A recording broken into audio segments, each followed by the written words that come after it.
हेल' हेल' हेल' लोगोफोर हेल' लोगोफोर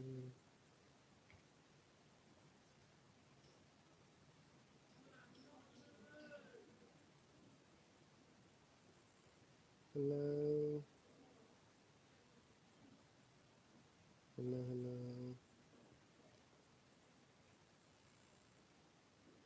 रावबो गैयाब्रा दासिमबो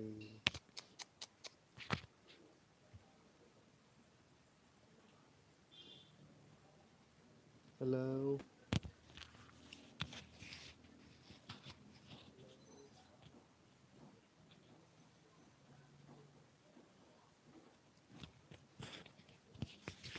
हेल'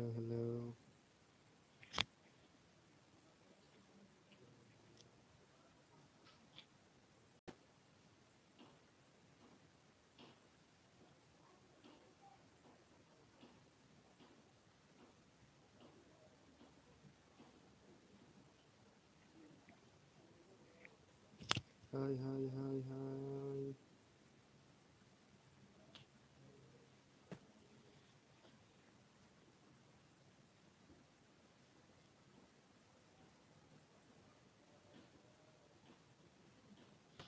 हेल'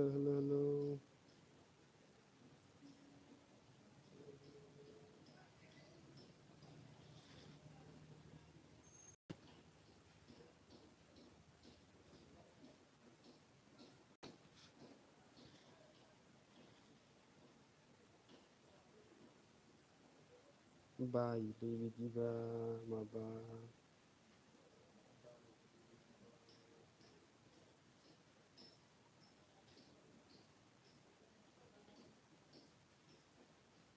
हेल' लोगोफोर मा जाजोबखो माथो दाबो रावबो गैयालाय है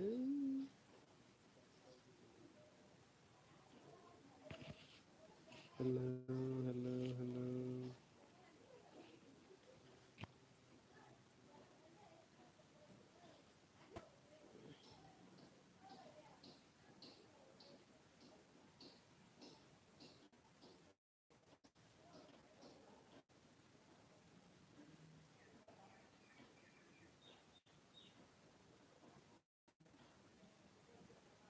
मा रावबो फैया नामा आंजोंलाय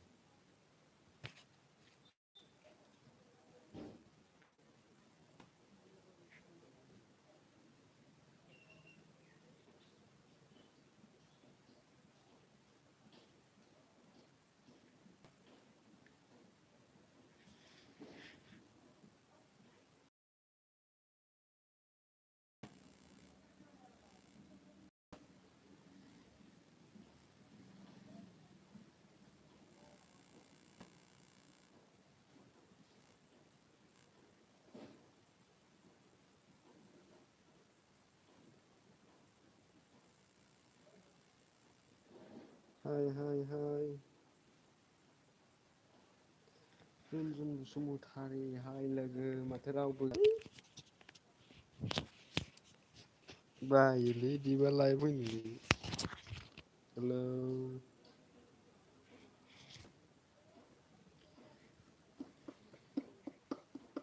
बोरै माथो 700 गोजोन थानानैबो रावबो फैयाबालाय मा जानोलै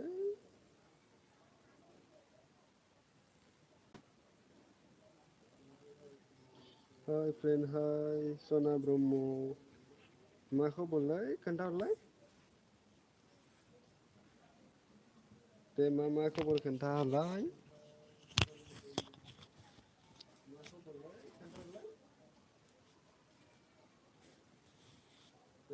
खबरा गेजेरावनो दङलै आंनिया ब्र मिथिसार नार्जारि सना ब्रह्म मोजां मोजां आंनाबो बिदिनोलै गेजेरावनो माथो लोगोफोरानो फैथाराखै मिथिसार नार्जारि सना ब्रह्म मोजां मोजां आंनाबो गेजेरावनो माथो लोगोफोरानो फैथाराखै मा मादो ओंख्रि जानायलै खोन्थाहरलाय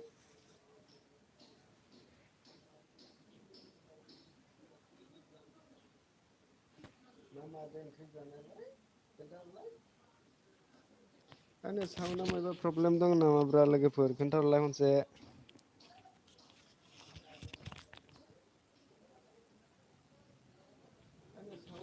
प्रब्लेम दं नामाब्रा लोगोफोर खोन्थाहरलाय खनसे।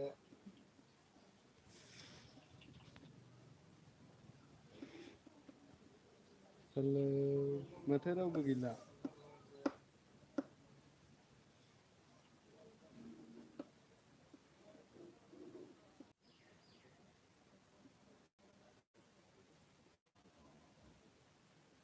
बायो बिदिबा।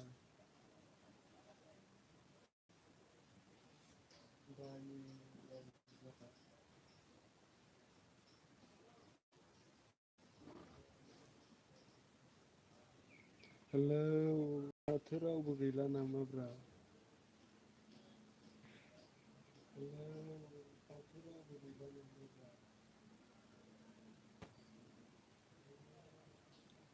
थांजोब्बाय नामालोय सना नोंसोरो?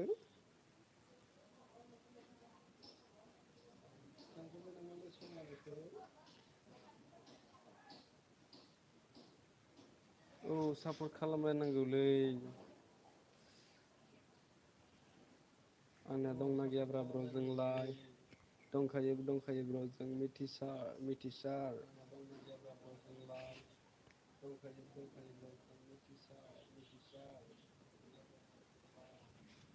माथो लोगोफोरानो गैथाराब्रा दिनैलाय। दिनैसो फार्स्ट टाइममोन आङो मा होनो इयारफन बायब्रबलायनानै फैदोंमोन आङो। मा होनो इयारफन बायब्रबलायनानै फैदोंमोन आङो। बोरो बाखिफोरा? मिथिसार ब्र जोंना आंनि साउन्डआ माब्रैबा फैदों नामा? हाय निजोम अफिसियेल हाय हेलौ।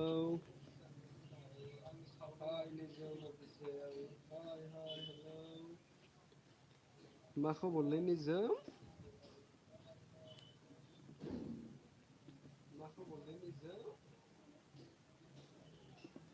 माथो लोगोफोरानो गैथारा।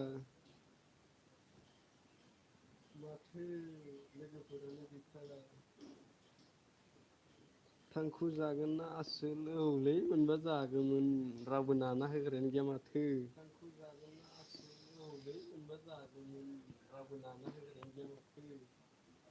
वेलकाम ब्र मिथिसार ब्र वेलकाम। वेलकाम ब्र मिथिसार ब्र वेलकाम।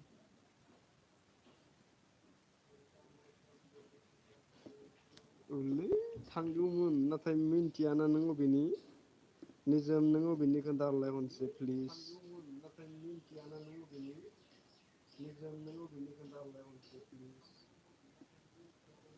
साउन्डआ मोजाङैनो दंना आंना? फैयाखै ब्र।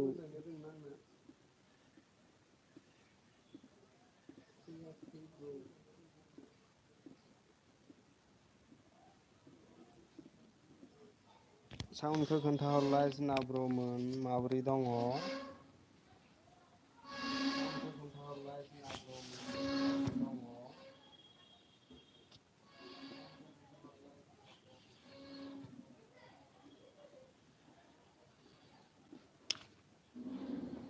निजोम अबेनिमोनब्रा नोंलाय दंना गैला? निजोम अबेनिमोनब्रा नोंलाय दंना गैला?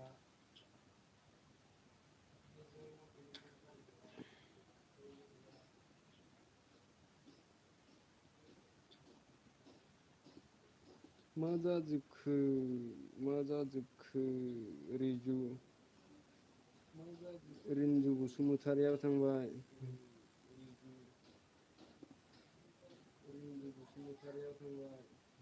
सना ब्रह्मआबो माबा हाय होननासो थांबाय। हाय फ्रेन्ड हाय बरनालि लाइफ स्टाइल हाय। अ कि खबर बायदेव?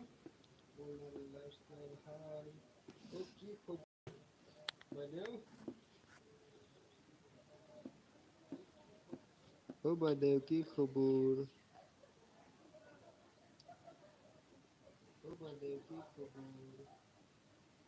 थेंक इउ ब्र मिथिसार ब्र खिन्थाहरनायनि थाखाय। Thank you. माथो मानसिफोरानो गैयालै। मानसिफोरानो गैयालै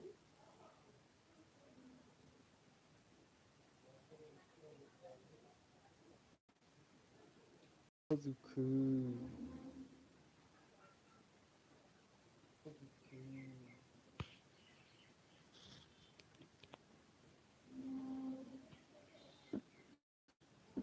अ बायदेव नानाय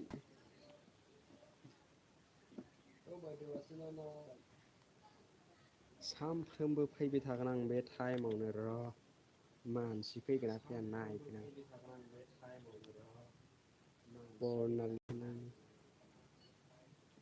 औ सरि दै सरि औ আজি কৰবা আছিলো না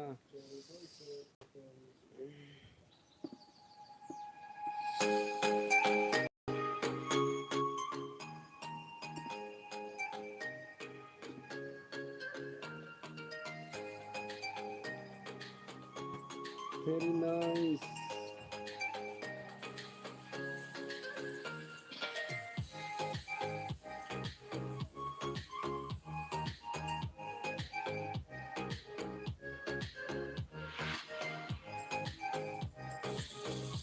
सबको लाइक मारिम सबको लाइक मारिम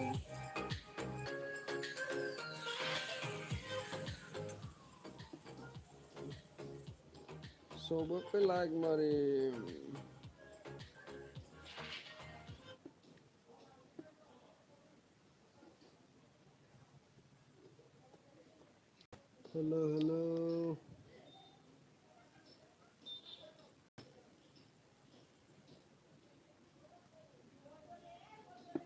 ओरै जायालै ब्र दसे थाबावब्रा है दानो थाङो नामा मिथिसार हेल' रंगिना खाख्लारि नै जोंना दासो फैबाय रंगिनाया 1K जानायनि पार्टि होआखै र' इयो आसु बरनारि लाइफ स्टाइल आसु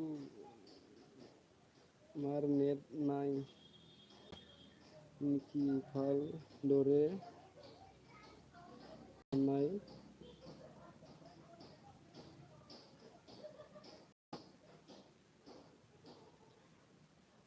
मार नेट नाय निखि फाल दरे नाय ৰহি আহিছে নেটটো থাকবা লাগছিল মই টাৱাৰত কিবা তলতে আছে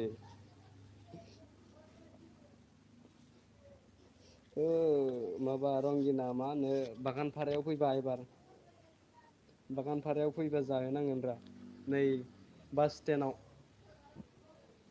जागोन ना औ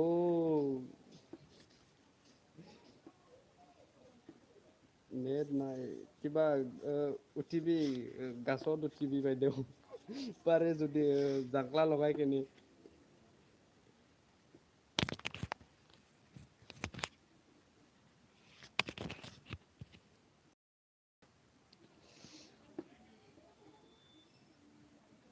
मा ओंख्रि जाखो फ्रेन्ड औ आं माबा मा होनो ओंख्रिया मामोनथाय लेस्रा भाजासोमोन लेस्रा भाजादो आलु जेबो गैयालै एस जोहोलाव हाय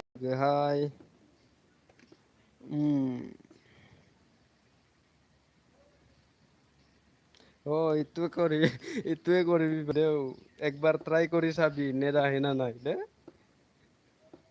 ট্ৰাই কৰি চাবি आङो माबानि बाक्सा बागानपारानि सिनायोना नोंसोरो बाक्सा बागानपाराखौ लोगोफोर एस जोहोलाव हेलौ अबाव खारखोब्रा रंगिनाया दोंना गैला हेल'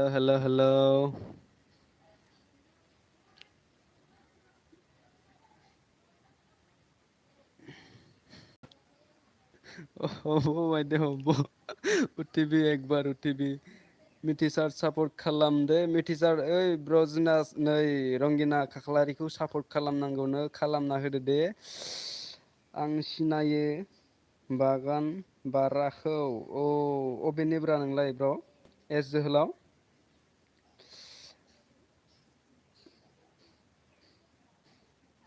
টিম এছামিছ বুজি পোৱা নাই অ' মই মানে এছামিজ নাজানো দেই বাইদেউ অলপ অলপ জানো।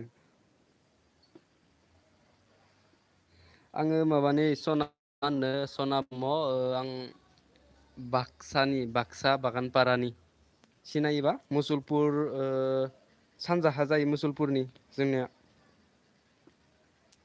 मिथिसार ब्र' रंगिना खाख्लारिखौ सापर्ट खालामनांगोनो जोंना गोदान गोदान जाय जाय फैदों नायनानै सापर्ट खालामलायदै माबा दानबायसो सनाया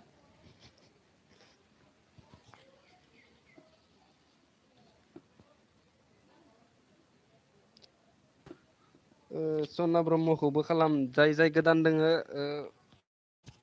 मिथिसार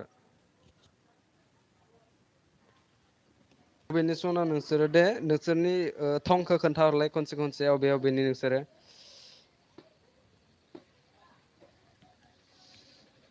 गासिबो स्रायनो खनसे खोन्थाहरलाय सना ब्रह्म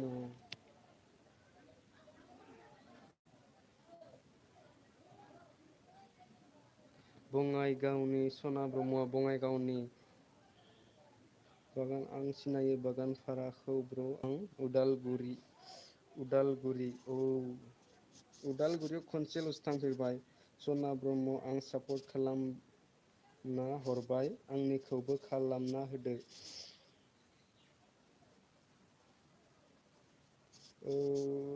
मा होनो औ रंगिना खाख्लारियाबोथ' उदालगुरिनिनो ना हरबाय आंनिखौबो खालामना होदो ओइ सना नै एस जोहोलावा जोंना खालामबायनो सना नोंनिखौ बेनिखौ बेक खालामना होदो माबा मिथिसारा दानलायबाय मानो दाननाङा लोगोफोर माबाखो मा होनो कमेन्टखौ दाननाङा जेबो नङा दे कमेन्टआ जेबो नङा थायो कमेन्टखौ दाननाङा अके ब्र सापर्ट होगोन दे आं गासै गोन ब्र औ थाखि आसु তোমালোকে কথা পাতা অলপ ঐ কিবা বাইদেউ এতিয়াই যায় নেকি ৰ অলপ থাকবি के काटुक भाई ये कहाँ से बे हाय हाय के काटुक बर्णाली किबा मिथिसारকো सापर्ट কৰিবি আৰু ৰংগিনা এছ जोहोलाव सना ब्रह्म सबকে सापर्ट কৰিবি আৰু বেক পাবি দেই सबके बेक दिबि लाइक होदोंना होआखैब्रा नोंसोरलाय लोगोफोर लाइक होदो लाइक मोनसे मोनसे लाइक हो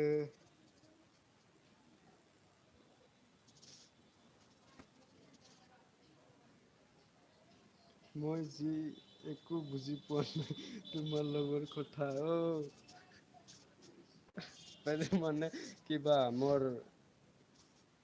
কি কয় এইটো এছামিজ বেছি নহয় सोर सोर दं सना ओइ नैलाय दोङो दे जोंना लोगोफोरा 7 जन दोङो दासान्दि लासै लासै फैबाय थागोन गोदान गोदान नोंसोरो दा लाइभ थाबाय था जमा जाबाय था गासैखौबो साबसक्राइब खालामलाय आरो फिन साबसक्राइब खालामो फिन आं सोरजों सोरजों लोगो गैया लोगो जादो आंबो खालामना हरफिनगोन ओइ एस जोहोलावदो सोरजों सोरजों लोगो गैयानो लोगोफोर माथो आंनि कमेन्टबो फरायला अबाव थाखो मिथिसार मा गामि उदालगुरिनि मिथिसार नों अबे गामिनिनो उदालगुरिनि अबेनिनो रंगिनाया सोंदों आं कमेन्टआ थालांदों इना खनसे खोन्थाहरलाय मिथिसार रंगिनायाबो माबानिनो दै मा होनो उदालगुरिनिनो ना जोंहा रंगिना गोसा रायलाय आं इयारफनसो लादो लोगोफोर मिथिसारा माबा दानबाय थायो साबसक्राइब खालामलायदो ब्रमोन मिथिसार बेफोरखौ मानो दाननांगौ दानबा प्रब्लेम जायो जोंना लाइभआव आंबो उदालगुरि माजबातनि एस जोहोलावआबो उदालगुरि माजबातनि दे साथाम जाबाय उदालगुरि दोंस्रि गाटनिनो दोंस्रि गाटनि ब्र' दोंस्रि गाटनिनो रंगिना नै खोन्थाहरबाय मिथिसारा लोगो दंना गैया साबसक्राइब खालामलायदो माथो खाब्रैल'सै सेयार खालामना हो लोगोफोर वाट्सापफोराव जाहाथे गोदान गोदान लोगो मोनो नोंसोरबो गोदान गोदान लोगो मोनो आं रौतानो औ रंगिनाया रौतानिनो मिथिसार मिथिसार बान्दर मिथिसार बान्दर खुन्दा नामा बान्दर खुन्दा नामानो मिथिसार आंखौ लोगो खालामदो फंबाय आंबो खालामना हरगोन मिथिसार नै जोहोलाव नों माजबाद रंगिनाया मानो दानखो देराय मिथिसार एस जोहोलावखौ सापर्ट होनांगोननो जोंना लोगो गैयाबा होदो बेग मोनफिनगोन नोंबो जों गासिबो बेक खालामलायखायो दै सेयार खालामना हो लोगोफोर सेयार खालामना हो लाइभखौ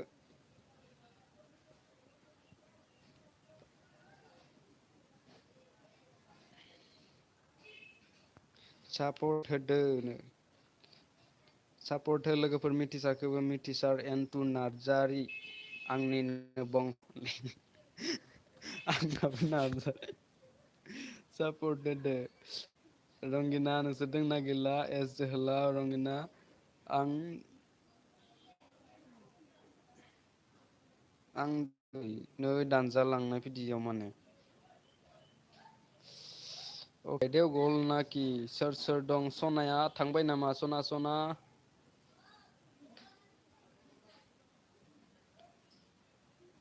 सापर्ट खालामलाय गावजों गाव होमबासो चेनेलाबो जौगागोन थाबैनो ग्र' जागोन थाबैनो फैसा दांनो मोनगोन अ खारजोबखो मा जाखो क्रेजि दं साउन्ड फैयाखै नामा आंनि साउन्ड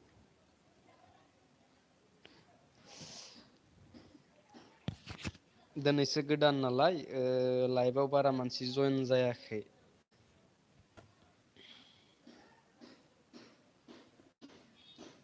लाइभआव ओंखायनो बारा मानसि जइेन जायाखै साननैसो थाबा फैगोन लासै लासै जमा जालांगोन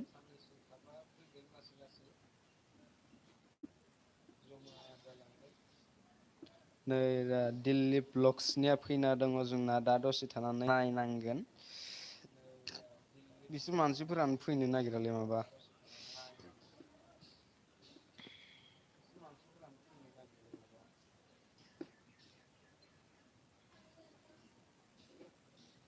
कमेन्ट मिथिसार दानदों नामा जोहोलावनि साबसक्राइब खालाम जोहोलावनि साबसक्राइब खालाम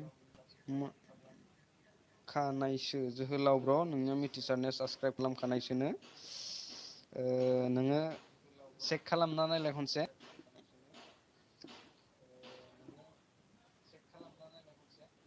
चेक खालामना नाय खनसे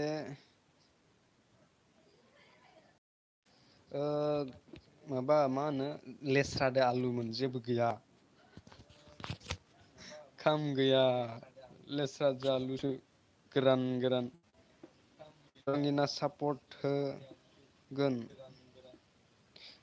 रंगिना सापर्ट होगोन नोङो दंना गैया दिनै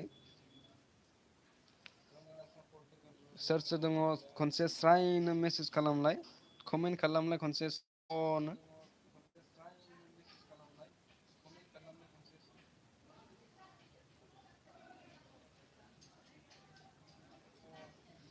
औ जोंनिया रंगिनाया सापर्ट खालामखायो आं दाखालिनिफ्रायनो नायबाय थादों जों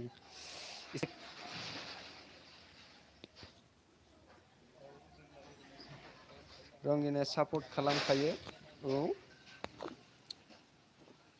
दे लोगोफोर खनसे स्राय मेसेज खालामलाय सोर सोर दङ हाय रंगिनाया दङ दाबो जोंना थांथ'नाङा दै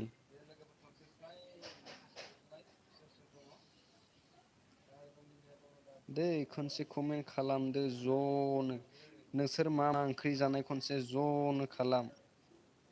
बाय ब्र' सोनोलै माबा मिथिसारा धै दसे थाबावब्रा दसे थाबाव।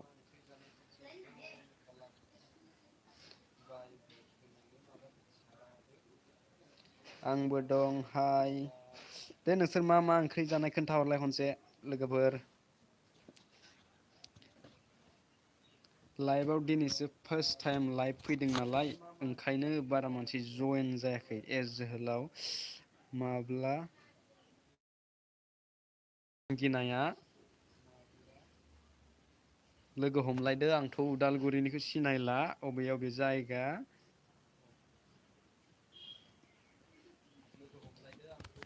साबा दङ। ना आलु रंगिनाया ना आलुनो मालाय रंगिना लांहा। ओमफ्राय मिथिसार एस जोहोलाव नोंसोरना मा मैगं? अबे अबे खारजोबखो? ना आलुनो ना आलु बायदेव गलनाखि बायदेव बरनालि बायदेव। रौता मा गामि होनदोंमोन रंगिना ओ रंगिना रौता मा गामि होनदोंमोन? मा होनदोंमोन बियो?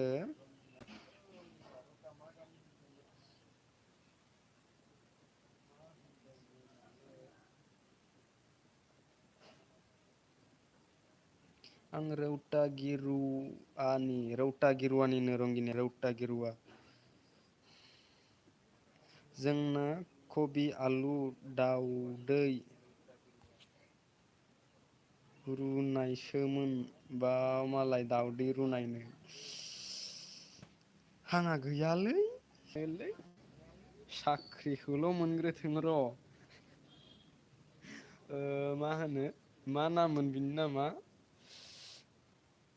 गेर'वानि आं गिरवानि आं नों मास मासबात मा गामि? माजबातसो जानांगौ नामा? जोंहा गुमै बेंकआव मावग्रा दं। मालाय रंगिनाहा बेंकआव मावग्रा दंनो।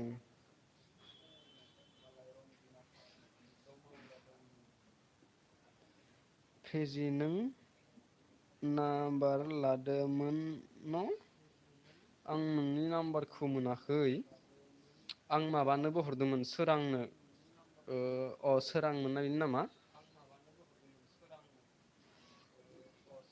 माथो आंखौ ग्रुपाव सोआखैलायो सोराङा र' दायो बखिगोन आंखौ।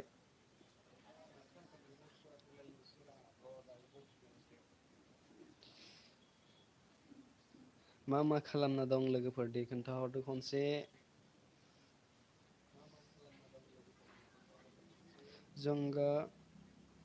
जंगाबिलिनि आं आगै जंगाबिलिनो एस जोहोलावा जंगाबिलि उदालगुरि जंगाबिलि। सोर लादोंमोनथाय आं मोनथिया। बाबाय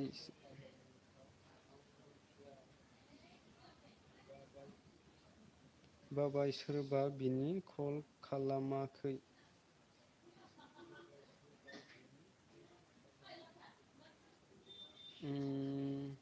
मोजाङै बुजियासां बाबाय सोरबा बिना कल खालामाखै। नोंनिखौ बिनासो कल खालामदोंमोन नामा होमबा?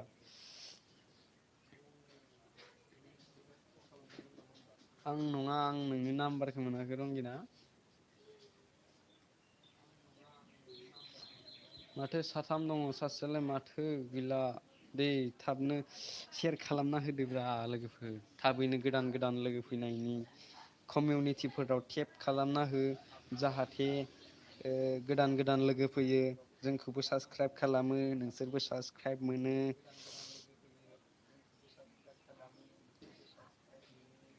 रंगिनानि नाम्बारखौ मोनाखै आङो।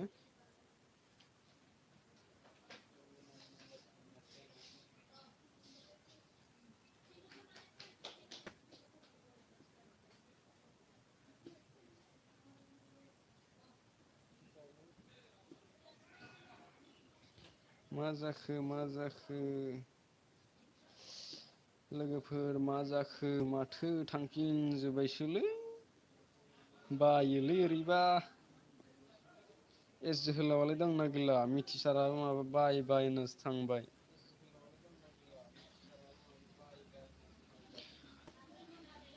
Welcome to live chat remember to guidelines your private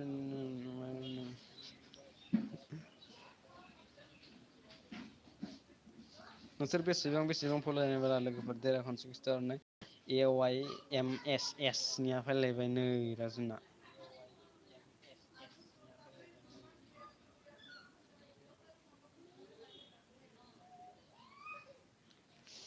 दंना गैला कमेन्ट फरायला माथो कमेन्ट फरायदो दसं आङो रंगिना आंनाबो फैदों फैदों बिनिया अ आंनाबो फैदों बिनिया मा होनदों खोनायाखै नोंसोरो बेसेबां बेसेबां क्लासाव फरायनाय खनसे खोन्थाहरनो खोन्थादोंमोन आं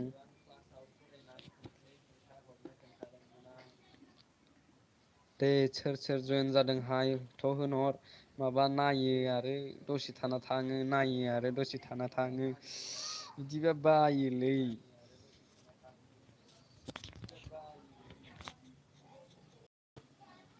आंना नै दा मा होनदों आं फरायलालै हाजिरासो मावो अ बेसेबां क्लासनिफ्राय गारनाय ब्र' ए जोहोलाव बेसेबां क्लासनिफ्राय गारनाय साब्रै दङ नाथाय माबा हराखै ओइस एस टु एन डि एस जोहोलाव माब्ला लोगो हमगोन दै माब्लाबा लोगो हमोनो रंगिना रंगिनाया एस जोहोलावखो नाम्बार लालायदो माबा मा होनो कन्टेक्ट खालामलायदो लोगो हमलायदो खनसे स्राय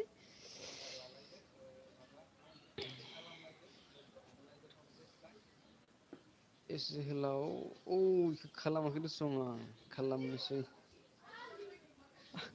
ओंखायनोथ' सानबाय थादोंमोन आं साला नाइन हार्स मैया नायदों नाथाय लाइक कमेन्ट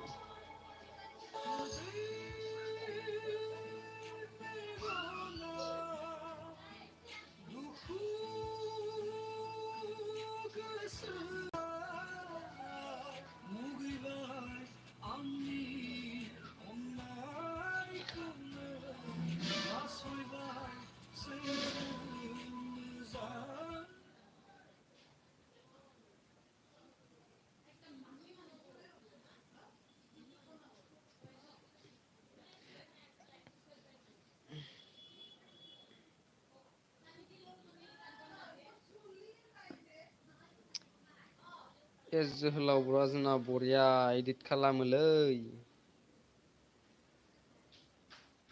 टाइम मोनब्ला लोगो हमजागोन दे आं रौ रौतायाव बेंकआव थांखानांगौ दं औ टाइम मोनबा लोगो हमबा थांखानांगौनो टुवेन्टि यार्डआव क्रेजि नोंलाय कमेन्टबो फरायला माथो खोनायाखै नामा रंगिना आं कमेन्ट फरायदोंथ'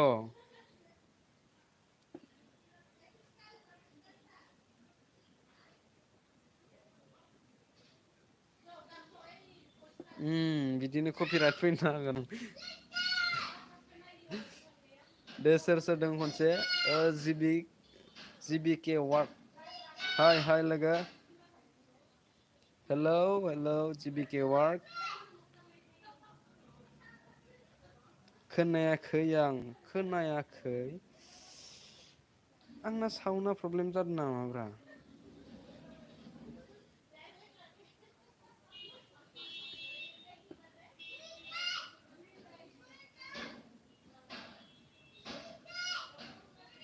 खोनाबायना खोनायाखै लोगोफोर हाय हाय जिबि के वार्ड हाय नै जोंना जिबि खेवार्डआबो फैबाय बेखौबो सापर्ट खालामदो रंगिना दंना गैया नोंसोरो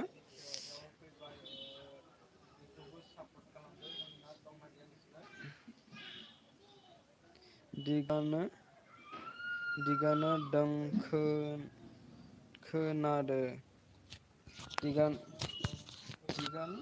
दिगानो दों खोनादो अ खोनादोंनो जा माबा रंगिनाया खोनायाखैनो। आं ओंखारथ'नोसै दे आं खोमोनि मावनि आरो एगजाम दं आंहा क्रेजि औ नोंसिना एगजाम फैगासिनो दं बेसेबांनिफ्राय होनदोंबा एगजामखौ दे दे थांदो दे जिबिके आं दोनखायो दंखायोनो जिबिके नोंनाव नै ए बि बड' स्टेटास किङा जोंना दासो ओमफाय साला है नोंसोर मानो थाब फैयाब्रा गुड इभिनिं गाइसनो आं इदिट खालामनो मोजां रोङाखैलै औ इदिट खालामनो काइन मास्टाराव खालामजायो दा इदिट बरियासो टुवेल्भआव क्रेजि औ टुवेल्भ औ टुवेल्भ जोंनाबो एगजाम जासिगोन माबानिफ्राय जागोन जोंना मा होनो 25निफ्राय दङ जोंना गाज्रि दा मोनसै आसोलफोर गाज्रि दा मोनसै आसोलफोर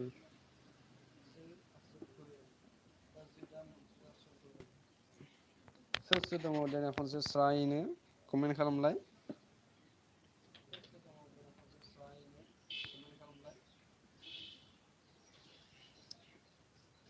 टुवेल्थआव मा साबजेक्ट दंब्रा रंगिना थांनोसैबा थांनो हासिगोन दे रंगिना आं सान नों बेसेबां फरायो औ आङो माबा दासान्दै बिए 5 सेमाव फरायबाय दङ लोगोफोर जोंनि बासखायावनो डिग्रि कलेज बागानपारा जिबिके वार्ड हाय जिबिके वार्ड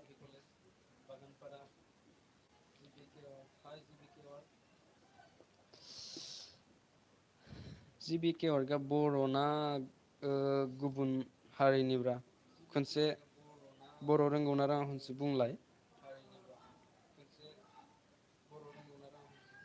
थिगानो दं खोनादो बर'आनो जा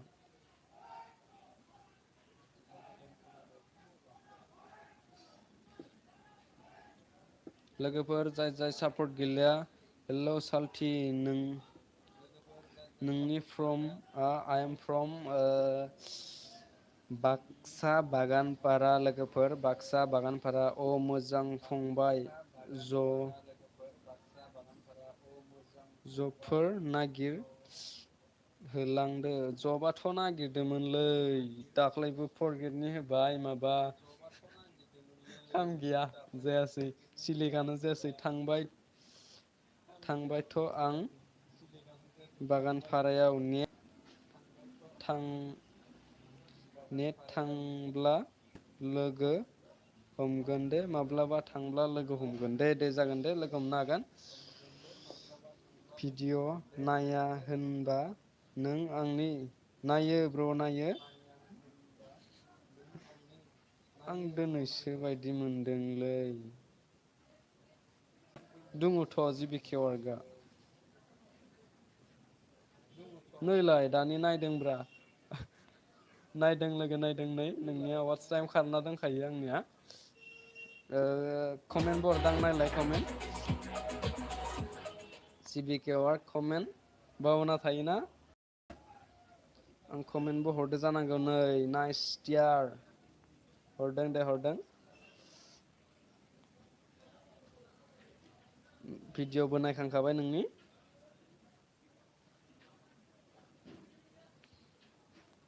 एस जोहोलावनियाबो दंखायो बरनालि लाइफ स्टाइलनियाबो दंखायो मिथिसार टु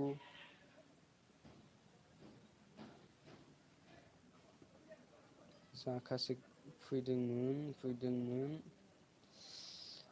दे नायो ब्र नायो हेमेन बसुमतारी एस मुसाहारि हाय आंना दंना गैया दङ आं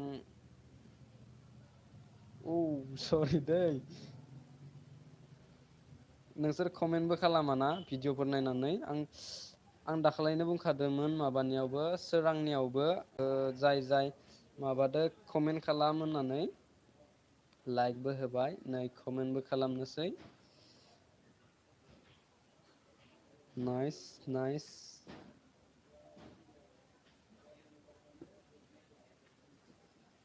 दे लोगो दा दसे थाना नायफिनगोन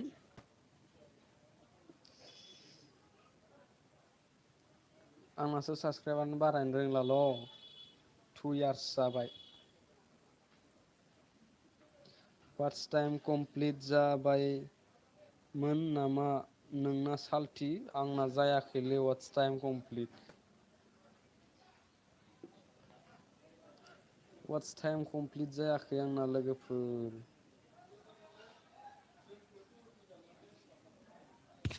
खोनादोंना खोनायाखैबा साउन्ड थांदोंना थाङाखैलै लोगोफोर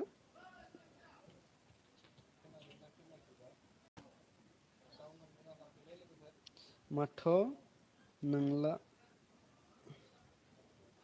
वाट्स टाइम कमप्लिट जायाखै आंना माबा मा होनो 1 इयार बारबाय नालाय खमायफिनदोंसो वाट्स टाइमा आंहा लेट दं आंहालाय दंना गैया आसल दङ नोंना दङ आं नोंनाव थांबाय थायो माथो लाइभआव नैलाय माथो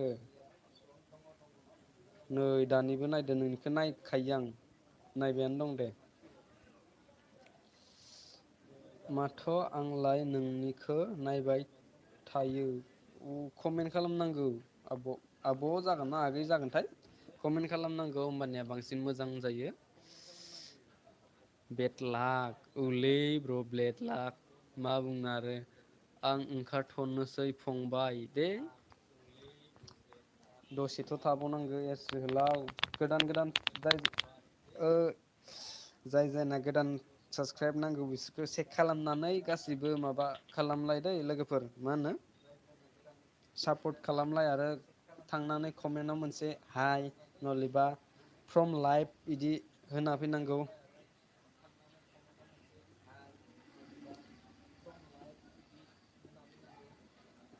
आं लाइक होबाय थेंकिउ थेंकिउ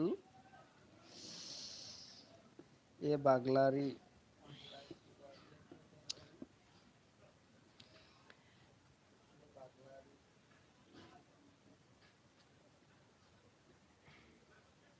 दङ आसोल नोंसोरनाबो दङ दे सोर सोर दङ खनसे हाय मोजाङै खनसे हाय लिरलायना हरलाय गोदान गोदान लोगो मोनगोन दे बेयाव दिनैसो आंबो फार्स्ट टाइम लाइभ फैदों नालाय ओंखाय एसे खम फैदों साननैसो उनाव कन्टिनिउ जाबाय थासिगोन लाइभआ बे टाइमावनो हाय जोंहा ए बाग्लारियाबो दङ हाय हाय दे सोर सोर दङ दे होनबा सालथि आं भिडिअ आपल'ड होदोंमोन पाब्लिक खालामनो आं दे फैफिनगोन दै आं दे फैफिन ब्र' गोदान गोदान फैगोन जोंबो गोदान गोदान लोगो मोनगोन टर्स फोजोंनोसै आं दखानावसो दङ आंहा मोनसे दखान दङ बागानफारायाव गस्ला दखान उफाय गैया एस जोहोलावा थांमारबाय होनबा एस मुसाहारियालाय एस मुसाहारि दंना गैला खनसे कमेन्ट खालामलाय दंना गैला एस मुसाहारि खनसे कमेन्ट खालामलाय सोर सोर दङ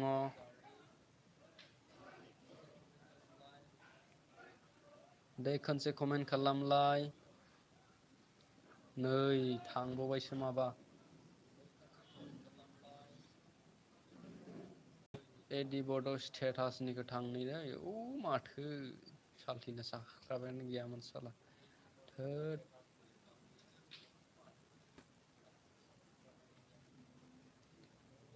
एडि बड' स्टेटास गोदोनिफ्रायनो नायदोंमोन ब्रनिखौ बावगारनो माला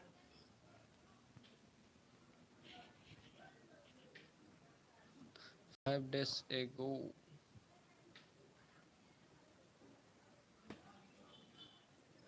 हिट ब्र' बरिया बरिया इदिट बानायलै नोंसोरो आसोलफोर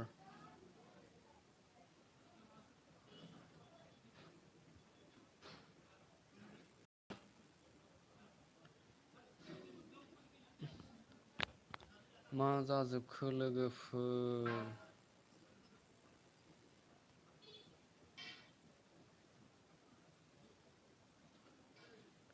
दङमोन दङमोन दङ।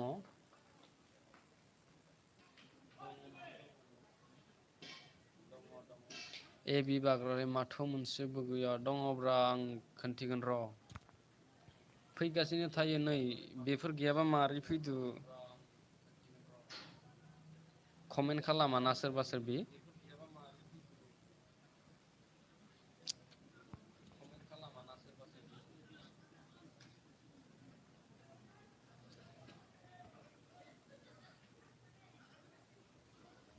बिसोरनिखौ नायनि दे खनसे। नै बेनिखौ नायखांबाय आं दानि।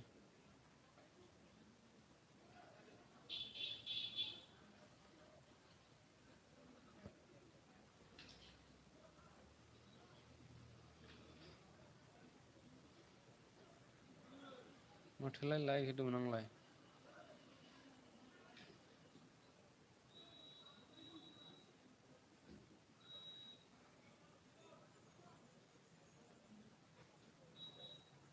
आनसाबसक्राइबसो खालामबाय माबा लोगोफोरा दै। हेल' हेल' सोर सोर दङ दे खनसे स्रायनो एस एम एस खालामलाय। ए बाग्लारि दंना गैला? गाज्रि दामोन कमेन्ट खालामनांगौ भिडिअ'फोराव होमबानिया बांसिन नायनाय जायो आरो।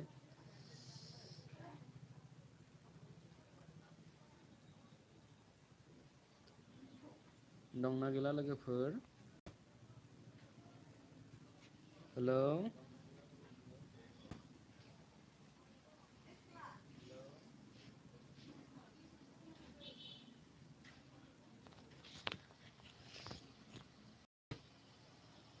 रावबो गैला नामा? आं दं ए बाग्लारि थेंकिउ थेंकिउ ए बाग्लारि हायोबा वाटसापफोराव मोनसेसो मा होनो स्टेटास होना हो सेयार खालामना हो होमबानिया जोंनियावबो गोदान फैगोन नोंसोरबो गोदान मोनगोन जाय जाय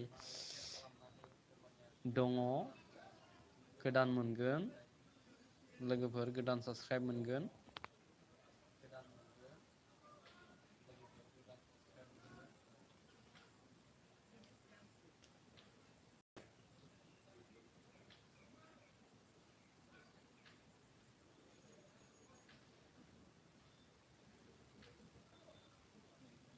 जागोन दे औ होमबानियासो गोदान गोदान फैगोन ने बाग्लारि होमबासो जेरै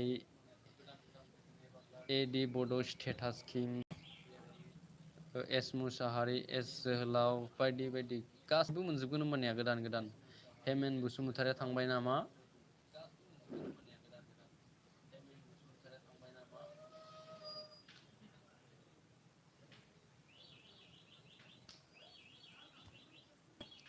लोगोफोर मा जाखो?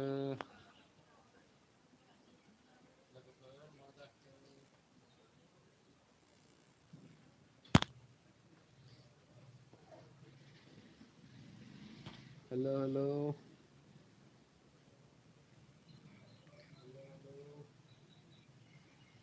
मा जाखो लोगोफोर वेलकाम टु लाइभ सेट मा जाखो लोगोफोर वेलकाम टु लाइभ सेट दे होमबा दोनथ'नोसै नामा न' ए बाग्लारि जोंना गाबोन फैफिनगोन आं बेक खालामथ' खालाम खामानि दं दे दे बाग्लारि आंबो थांथ'नोसै खामानि दं दे दे बाग्लारि आंबो थांथ'नोसै गाबोन फैफिनगोन दै गाबोन जयेन जा जोंना लोगोफोर गाबोन बे टाइमावनो फैफिनगोन आं गाबोन बे टाइमावनो फैफिनगोन आं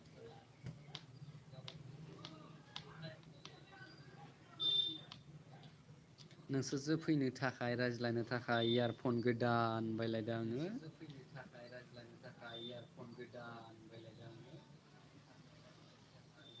दे लोगोफोर आंबो थांथ'नोसै होमबा बाय लाभ इउ अल